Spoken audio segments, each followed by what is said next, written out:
Boa noite. Boa noite. Medida provisória autoriza a contratação de servidores públicos aposentados e militares da reserva para reduzir fila do INSS. O Ministério da Saúde muda a metodologia e casos suspeitos de coronavírus no Brasil passam de 400. E veja também. Casos de infectados pelo coronavírus passam de 80 mil no mundo. Mortes superam 3 mil. Estados Unidos confirmam sexta morte. No Brasil, o número de mortes num acidente com uma embarcação no Amapá sobe para 13. Em Israel, população volta às urnas pela terceira vez em um ano. Boca de urna aponta vantagem do primeiro-ministro Benjamin Netanyahu. E as chuvas no Rio de Janeiro não dão trégua. Já são 4 mortes registradas no estado. A polícia identificou mais 2 suspeitos de participação em um assalto à casa de um médico que passou mal e morreu durante a ação em São Paulo no dia 20 de fevereiro. A repórter Estela Freitas está na delegacia e tem as informações. Boa noite, Estela. Boa noite, Boris. Boa noite a todos. Os suspeitos já tiveram a prisão temporária decretada pela Justiça e agora são considerados foragidos. Hoje foram identificados Wesley Alves Carneiro e Gilderson Barros da Silva. Eles se juntaram ao Wagner Aparecido Ferreira, que já havia sido identificado. Quem deu todo o suporte para eles entrarem no apartamento do médico foi a cuidadora Rosa Rodrigues Barbosa, vizinha dos suspeitos. Ela está presa temporariamente e confessou que avisou os suspeitos sobre o cofre que havia dentro da casa e entregou a chave do portão e a chave do apartamento, que são codificadas para que eles pudessem entrar. O doutor Murilo de Oliveira Vilela, de 93 anos, foi amarrado e amordaçado durante o assalto e morreu dentro de casa. A polícia ainda aguarda o resultado do laudo para identificar a causa da morte. Os assaltantes levaram o cofre, que, segundo a polícia, tinha pouco mais de R$1.000. Wesley e Gilderson já têm passagens pela polícia por roubo e associação criminosa. Estela Freitas, ao vivo de São Paulo, para o Rede TV News. E o governador de São Paulo, João Dória, do PSDB, criticou em Belo Horizonte um possível aumento nos salários dos agentes de segurança pública de Minas Gerais. Dória se reuniu com o governador mineiro Romeu Zema do Novo para discutir, entre outras pautas, uma cooperação dos 2 estados para enfrentar as chuvas previstas para as próximas semanas. O acordo de cooperação na área de defesa civil vai ajudar os 2 estados a terem ações preventivas e também de socorro à população em circunstâncias climáticas, que infelizmente a previsão de termos chuvas intensas ainda até o final deste mês de março. Mais cedo, durante um almoço com empresários, o governador de São Paulo disse ser contrário aos reajustes previstos para os servidores da Segurança Pública de Minas. A medida, que ainda aguarda a sanção de Zema, pode custar aos cofres mineiros R$9 bilhões nos próximos anos. Para Dória, o reajuste pode criar problemas para a maioria dos outros estados e ampliar a insatisfação de policiais. A Polícia Civil do Amapá vai investigar as causas do naufrágio do navio de médio porte Ana Caroline III, no sul do Amapá, no sábado. De acordo com o governo do estado, até agora 13 pessoas morreram. As buscas foram retomadas na manhã de hoje. Ainda não se sabe ao certo o número de desaparecidos, porque o navio não tinha uma lista com os nomes dos passageiros. Mas imagina-se que entre 60 e 70 pessoas estavam embarcadas. O navio de porte médio ia de Santana, no Amapá, a Santarém, no Pará, entre a sexta e o sábado, mas virou durante uma tempestade no rio Jari, um local de difícil acesso e comunicação.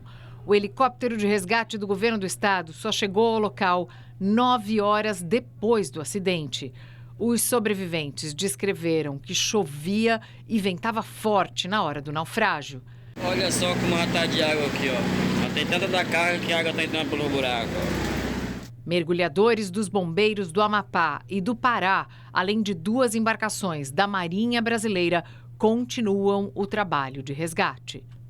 E a Polícia Federal abriu um inquérito para apurar o acidente com um navio encalhado no litoral do Maranhão. A embarcação, que seguia para a China, encalhou no dia 25 de fevereiro, carregado com toneladas de minérios de ferro da Vale. A investigação vai ficar a cargo da Superintendência da Polícia Federal do Maranhão, que vai analisar se houve crime ambiental. A empresa sul-coreana, que é a dona do navio, informou que vai retirar as mais de 3.000 toneladas de óleo combustível e 140 toneladas de óleo diesel durante a operação de desencalhe. Já a Marinha divulgou um boletim informando que a situação é estável e que uma equipe da Marinha já começou os trabalhos de inspeção para identificar os danos que foram causados no navio. O Brasil tem 433 casos suspeitos de coronavírus. O Ministério da Saúde anunciou que a partir de quarta-feira a Fiocruz fará a produção e distribuição aos estados do teste rápido para o diagnóstico do novo vírus. O número de casos suspeitos no Brasil aumentou 70% e é reflexo da mudança no método de contabilização. Pessoas que tiveram contato com infectados e apresentem sintomas passam a ser computados como casos prováveis. Funcionários do Ministério da Saúde passaram a treinar os estados para consolidar casos suspeitos e repassar ao governo federal. Antes, o Ministério da Saúde reanalisava todas as notificações. Os casos suspeitos de coronavírus no país já atingem 22 estados e o Distrito Federal. O maior número de notificações está em São Paulo, com 163 pacientes, além dos 2 casos já confirmados, seguido pelo Rio Grande do Sul, com 73 registros. O Ministério da Saúde se prepara para a produção de testes rápidos para o diagnóstico do Covid-19. Nesta segunda-feira, o Ministério da Saúde comunicou aos secretários de saúde dos estados sobre a produção de 10.000 testes específicos para o diagnóstico do vírus. A princípio, 3 estados e o Distrito Federal vão receber os insumos. O ministro da Saúde, Luiz Henrique Mandetta, garantiu que o Rio Grande do Sul será um dos primeiros da lista. O Rio Grande do Sul eu já tinha colocado para a equipe que é o nosso estado mais ao sul. É um estado que tem ali do lado o Uruguai, tem o sul da Argentina, pode ser que se socorra de lá. Então, o Rio Grande do Sul havia necessidade. Então, amanhã começa o Rio Grande do Sul. O ministro também afirmou que, por enquanto, irá trabalhar com o orçamento já previsto para a pasta. Então, eu vou pedir que eles deem o máximo de celeridade ou liberdade para que a gente possa executar o orçamento, porque numa situação de epidemia e emergência, às vezes esses trâmites podem ser complexos. A propagação do coronavírus está afetando a rotina não só da população, como das empresas também. Hoje, uma companhia aérea cancelou temporariamente os voos entre São Paulo e Milão, na Itália. E essa é só uma das medidas que estão sendo adotadas na tentativa de conter a doença. Na fila de embarque para Roma, capital da Itália, as opiniões se dividem. Um pouquinho de medo só. Mas como eu tenho que ir... Sinceramente não, porque eu acho que o grupo de risco é mais idosos, pessoas com diabetes ou crianças. Os voos da Latam que saem e retornam pelo aeroporto de Guarulhos, na Grande São Paulo, para Milão, na Itália, estão suspensos até o dia 16 de abril.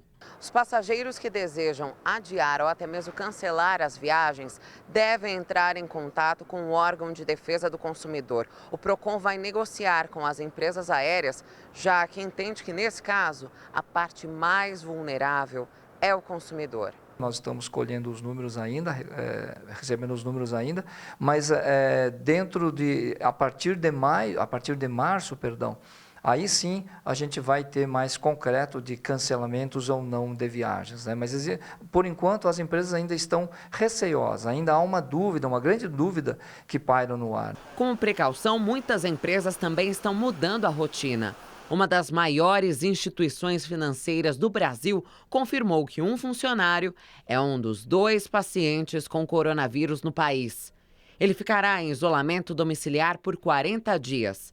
Já para os funcionários que viajaram para algum dos países da zona de risco, a empresa solicitou que trabalhem de casa por 2 semanas. Orientar para que eles possam trabalhar de casa e viabilizar esse trabalho remoto, né? Oferecendo aí acessos ou eventualmente videoconferências, porque essa pessoa no ambiente de trabalho ela pode até apresentar um certo risco para os demais.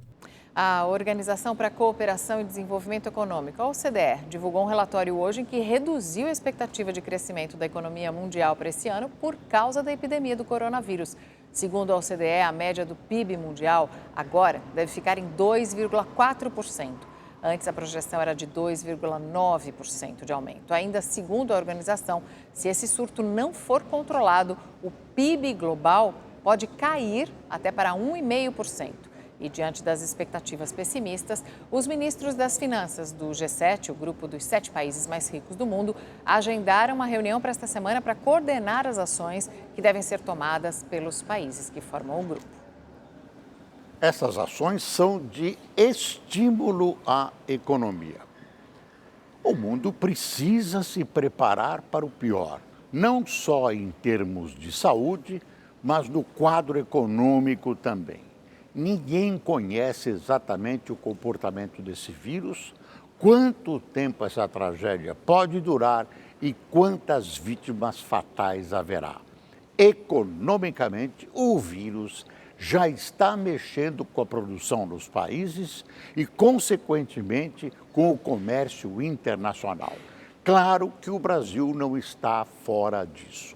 Hoje, o Boletim Focus já reduz um pouco o PIB deste ano. E o dólar avançou mais uma vez pela 9ª sessão consecutiva. Chegou a bater os R$ 4,50, desacelerou um pouco, mas renovou o recorde no fechamento. A moeda norte-americana encerrou o dia com alta de 0,11% a 4,48. O principal índice da Bolsa de Valores hoje fechou em alta. Depois de ter acumulado perda de mais de 8% na semana passada, o Ibovespa subiu 2,36%, com um pouco mais de 106 mil pontos. A empresa responsável pelos trens do monotrilho em São Paulo mandou recolher 23 composições e a linha prata ficou fechada. O pneu de uma composição se rompeu na última quinta-feira e a companhia do metrô constatou danos em outros pneus dos trens do monotrilho. O repórter Guilherme Lopes acompanhou o problema. A fabricante retirou de circulação nesta segunda-feira as 23 composições que fazem parte da linha 15 prata do monotrilho de São Paulo. Isso ocorreu porque na semana passada um trem apresentou falhas no conjunto de rodas. E durante o fim de semana, a linha 15 foi fechada para a realização de mais testes. E segundo o metrô, outras composições apresentaram os mesmos problemas. Por isso, a fabricante solicitou que todas fossem retiradas de circulação.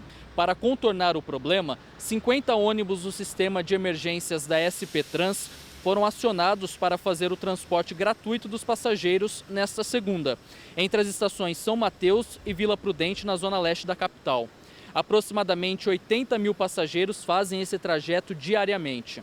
Em nota, o metrô afirmou que, ao constatar a incidência de danos em outras composições, acionou a fabricante e o consórcio responsáveis pela linha para identificação da causa do problema, a correção e também para que arquem com todos os prejuízos. Já a fabricante Bombardier, responsável pelas composições, afirmou que a equipe de técnicos está trabalhando para inspecionar os trens e apresentar uma solução o mais rápido possível. Eu sei a razão do problema. Chama incompetência. Incompetência. Isso é uma vergonha. 4 pessoas morreram e uma ainda está desaparecida por causa da chuva que atingiu o Rio de Janeiro e a região metropolitana do estado. Mais de 5 mil pessoas estão desalojadas ou desabrigadas. Desde o sábado, para onde se olha, o que se vê é um rastro de lama e destruição nas regiões mais afetadas. Em Realengo, na zona oeste da capital, as ruas ficaram inundadas. A correnteza arrastou os carros estacionados. Olha os carros sendo arrastados! Meu Deus, levou! Tá levando tudo! Moradores ficaram apavorados com a força da água. Meu Deus, vai bater no outro! Meu Deus, caraca! Meu Uma câmera de segurança flagrou moradores enfrentando a água acima da cintura. Em Deodoro, também na Zona Oeste, a enxurrada invadiu casas.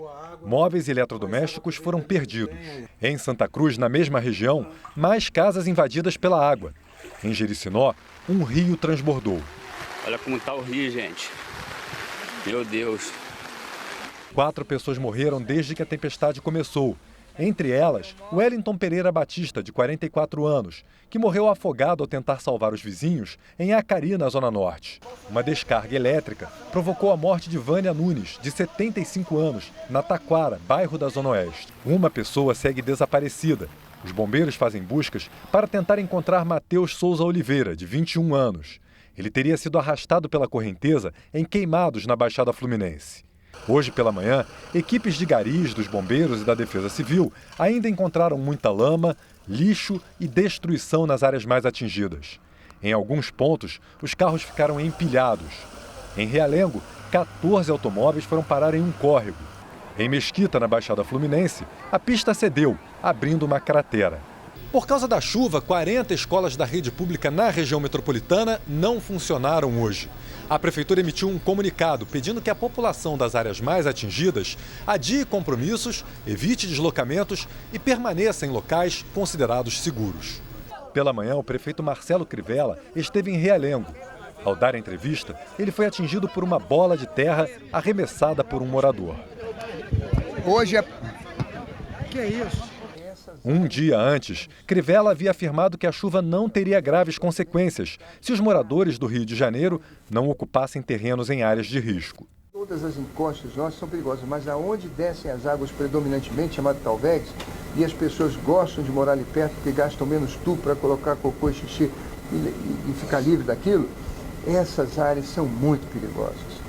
Nas redes sociais, o governador do Rio, Wilson Witzel, disse que está auxiliando as prefeituras dos municípios afetados. Fica aqui, mais uma vez, a nossa solidariedade e quero dizer a todo o povo fluminense que nós vamos trabalhar 24 horas por dia para estar ao lado dos nossos irmãos e irmãs que estão sofrendo nesse momento. E o Congresso Nacional deve analisar amanhã os vetos do presidente Jair Bolsonaro ao chamado orçamento impositivo. As regras aprovadas pelos deputados e senadores prevêem que o governo federal seja obrigado a liberar uma parte do dinheiro para o reduto eleitoral, as chamadas emendas parlamentares. Mas o presidente Bolsonaro vetou alguns pontos desse projeto. Hoje, o presidente do Congresso, o senador Davi Alcolumbre, se reuniu a portas fechadas com Bolsonaro para tentar um acordo para a votação. Se não houver um consenso, o veto ao orçamento impositivo pode ser retirado de pauta e aí não será votado amanhã. O governo está sendo acusado de não estar cumprindo um acordo anterior com os parlamentares que dividia direitinho esse dinheiro. E esse episódio, muito caro a deputados e senadores, porque envolve dinheiro, se não houver outro acordo, pode desembocar numa outra trombada entre Bolsonaro e o Congresso. A Receita Federal começou a receber hoje as declarações do imposto de renda. O prazo vai até o dia 30 de abril. A Larissa não perdeu tempo. Procurou um contador e entregou a declaração do imposto de renda logo no primeiro dia. Eu trouxe meus informes de rendimento, eu trouxe o meu plano de saúde, tudo que eu preciso para fazer a declaração. Quanto antes a gente entrega, mais rápido a gente recebe a restituição. E a Larissa está certa. O contribuinte que envia a declaração no início do prazo e não cai na malha fina, recebe primeiro a restituição do imposto de renda, se tiver direito a ela. Também tem prioridade idosos, portadores de doença grave ou deficiência física e mental. A gente vai começar a entregar essa restituição, devolver essa instituição mais rapidamente. No ano passado, ela começava no mês de junho, nós vamos começar a fazer essa restituição no mês de maio já. E ela vai ser mais rápida. Antes ela se estendia até dezembro e a gente pretende encerrar essa restituição até o mês de setembro. Deve declarar o imposto de renda de pessoa física quem recebeu durante o ano de 2019 mais de R$28 mil. Outra novidade é que a dedução de gastos dos patrões com a previdência de empregados domésticos não será mais permitida. Com isso, a estimativa do Ministério da Economia é de aumentar a arrecadação em aproximadamente R$700 milhões. A partir desse ano é possível também destinar parte do tributo, ou seja, fazer a doação aos fundos de amparo ao idoso. A Receita Federal espera receber 32 milhões de declarações. A multa para o contribuinte que não fizer ou entregar fora do prazo é de no mínimo R$ 165,74. O valor máximo corresponde a 20% do imposto devido. Se gritar, pega ladrão. Olha, além da correção insuficiente da tabela do imposto de renda, a população brasileira é garfada em mais de 5 meses de seus salários para os governos federal, estaduais e municipais, com retorno baixíssimo em termos de serviços públicos. 5 meses tomam de você. E agora, na reforma tributária, ressurge das sombras a ideia de outro verdadeiro roubo na economia popular, que é a CPMF. E a Coreia do Sul afirmou que a vizinha Coreia do Norte disparou 2 mísseis de curto alcance em direção ao mar do Japão. Os testes foram retomados depois de 3 meses de trégua. Os mísseis partiram da cidade de Wonsan e percorreram 240 quilômetros e alcançaram 35 de altitude. Segundo o país sul-coreano, o exército monitora outros possíveis lançamentos e está preparado para contra-atacar. O governo publicou a medida provisória que permite a contratação de servidores públicos aposentados para reforçar os quadros do INSS e tentar acabar com a fila de espera por benefícios. Há mais de um mês, o governo já havia publicado um decreto autorizando a contratação de militares da reserva, na tentativa de zerar a fila de espera por aposentadorias e benefícios do INSS. Agora, a medida provisória permite que servidores públicos aposentados também sejam contratados temporariamente com o mesmo objetivo. Poderão se candidatar todos os servidores aposentados até o dia 28 de fevereiro e que tenham menos de 75 anos. As remunerações podem ser de R$ 2.100 ou R$ 4.200, dependendo da função. Para essas categorias, serão 8.220 vagas, que terão um custo de R$ 160 milhões até o fim do ano. Já para as funções de perícia médica e análise de pedidos de benefícios, só poderão se candidatar ex-servidores do próprio INSS. O pagamento desses cargos será por produtividade e, por isso, não há um limite previsto de vagas. Os contratos podem durar até 2 anos. O edital para a contratação de militares e servidores aposentados será publicado no final deste mês. E a previsão é que os contratos sejam assinados na segunda quinzena de abril. Com o reforço de pessoal, a expectativa é que em outubro o tempo médio de espera por uma resposta do INSS seja de 20 dias. Hoje, essa espera é de, em média, 80 dias. Atualmente, mais de 1.800.000 pessoas aguardam por um benefício e mais de 60% delas esperam há mais de 45 dias, que é o prazo máximo do INSS. Além da contratação temporária, que visa suprir o atendimento, nós também vamos utilizar essa contratação temporária para deslocar servidores do atendimento e de áreas meio para a análise de benefícios. A medida provisória ainda prevê a reformulação das regras de contratação temporária e sem concurso público por parte do governo federal para todos os setores. O governo nega que a medida seja uma antecipação da reforma administrativa ou uma forma de burlar o Congresso para alterar a forma de contratação de servidores públicos. Então nós criamos um mecanismo que é moderno, que o mundo inteiro já tem, para poder fazer frente a situações excepcionais, que nós não tínhamos. Não é contra a Constituição, não é contra a lei, muito pelo contrário, e não é contra o servidor público, são servidores públicos que estarão retornando para os seus trabalhos. A medida provisória entra em vigor imediatamente, mas segue para votação no Congresso. Se o texto não for votado no prazo de 120 dias, ele perde a validade. A Justiça Federal de Mato Grosso do Sul determinou hoje a transferência de Adélio Bispo de Oliveira, o autor da facada contra o presidente Jair Bolsonaro em 2018. Segundo a decisão, Adélio deve ser transferido para um local adequado para que possa passar pelo tratamento psiquiátrico a que tem direito e não deverá mais continuar preso no Presídio Federal de Campo Grande. Esse local adequado será determinado pela Justiça de Minas Gerais, o estado onde o crime foi cometido. O pedido de transferência foi feito pela Defensoria Pública da União. Boa noite. Boa noite, até amanhã.